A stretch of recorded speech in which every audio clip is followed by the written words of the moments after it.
Hey guys, John Beck here, and we're in Telluride, Colorado. It's an amazing day, between 150 200 miles of riding. This ride was very unique for me. It's the first event I've ever done of this kind where I had a passenger on the back. Today focused on the touring aspects of this bike, and what this bike is the Ducati Multistrada V4 Rally. Looking for more exciting motorcycle travel, editorial, reviews, news, and resources for planning your next motorcycle tour? RoadRUNNER.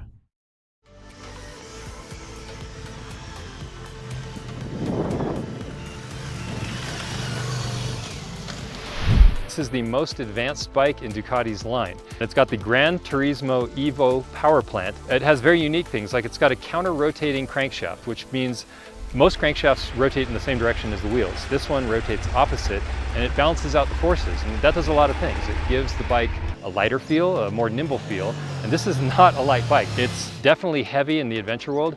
I've ridden a lot of big adventure bikes. This one feels extremely light. It does not feel like a 600-pound bike when you're bouncing it through some of the more technical terrain. There's a variety of things that go into making this thing handle like it does, but one of those things that is unique is that counter-rotating crankshaft. An important point about the Gran Turismo Evo power plant, as it sits in this particular chassis with the counter-rotating crankshaft and all that, it will go a lot faster than you think it's going. Actually, it stood out a lot of times when I was going through tight corners, when I would try and really hammer out of the corner.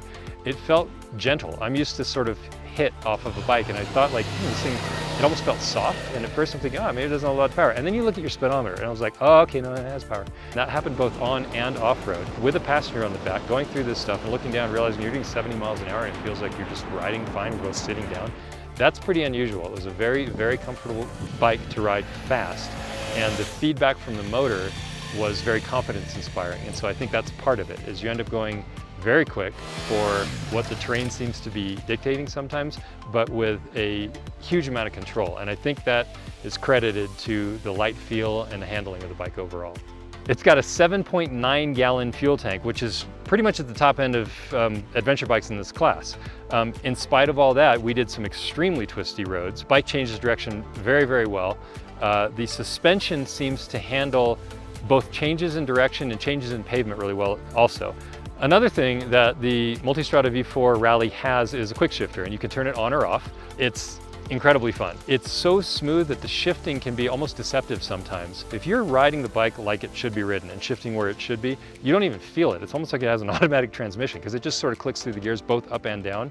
If you grabbed a downshift when you're completely in the wrong gear, as soon as you push it, the quick shifter starts realizing, hey, you're doing something you probably shouldn't be, and it'll fix it, but you'll feel that clunk. If you're shifting it correctly, it's amazing. The quick shifter is just, it's buttery both up and both down. It's 4 ride modes. I was in touring mode primarily, played around a little bit with sport mode, so you can adjust the preload of the suspension to how much weight you're going to be carrying. You can also adjust the damping through a series of menus. You go into the suspension settings of the bike, and the damping has several levels as well. This thing has adaptive ride height, and what that does is basically changes the preload. It's interesting because it's not a completely separate system. It's in a way somewhat more organic because you don't add a lot of extra machinery or extra parts or electronics for this one feature. You're using the existing preload adjustment on the bike, and all you're doing is simply reducing it to its minimum setting, which of course is going to allow the bike to squat down more with all the weight. And that does a variety of things. It of course makes the bike very supple if you need it to be that. Also, you can feel the bike lowering. That's done by holding down this button with the suspension icon on it for 3 seconds. So you've got to learn the menu system, because I did that a couple times accidentally on the road. And so I'm in these really aggressive twisty sections, the suspension's working beautifully, and all of a sudden I've got minimum preload on the bike, and you can definitely feel when the suspension is not set up the way it should be. What's great is the throttle response, and I like the fact that in all 4 ride modes, including enduro mode, you can choose whatever throttle response you want. I like sport mode. I do not want the power of sport mode off-road, but the feel of the throttle in sport mode is great. So you can do things like customize it where you can put sport mode on the throttle, but you can have the power applied off-road, and you can kind of mix and match. And the beauty of it all is when you power cycle the thing, when you shut it off, it remembers all the settings. There is one mode that's kind of magic. It's an auto leveling mode. Basically, you can pick your settings, or you can put it into an auto leveling mode where the bike kind of senses what it has going on and says, you know what, this is where it should be at. That mode worked well a lot, but the thing about it is it's constantly figuring itself out.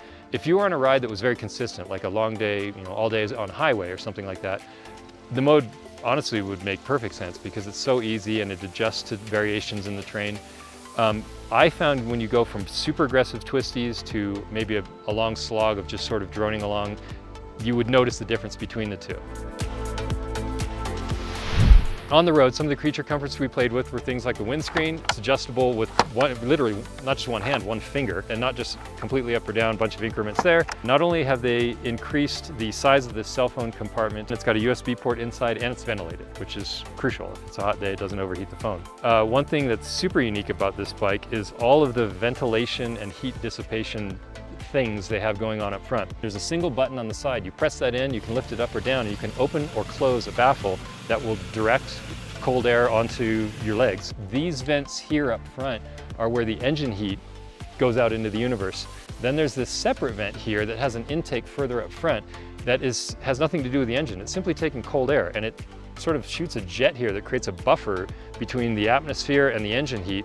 And so you've got this weird little isolation pocket you're sitting in, and it's pretty amazing. Like, I just didn't feel any engine heat on my legs at all. And even when it got a little bit colder, with the vents closed, I wasn't cold. If you do get cold, bike has heated grips and independently controllable heated seats. And the passenger, even if, like, as a driver, you don't want any of the heated stuff on, if you're a passenger, you can independently control the heat of the rear seat with a control right here. This bike not only has cruise control, as many modern adventure bikes do now, it has adaptive cruise control. So it's got front and rear radar. The front radar is actually controllable. You can set the distance like you're familiar with on some cars. When it's activated, the adaptive cruise control, there's a couple green icons that appear on the display. If you get into a situation where you're way too far out of range for the system to work, or you get too close to something and it comes back into range, you need to intervene with the system. You need to grab a gear or brake or something. The icons turn yellow, so it will actually tell you, do something. If you do get too close to something and the system is detecting that something, it actually will apply, I believe, up to 50% of the bike's braking capability on its own. And you can actually shift with cruise control active and it'll keep running. Throughout this first ride review, I kept thinking about this being the bike I'd like to take on a leisurely cross-country journey, full of creature comforts at my fingertips for use on the road, and that seemed almost in contradiction to how well it worked off-road.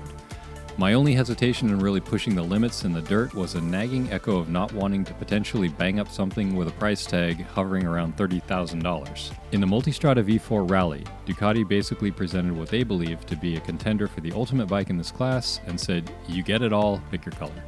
Thanks for watching, be sure to like and subscribe, and hope to see you on the trail.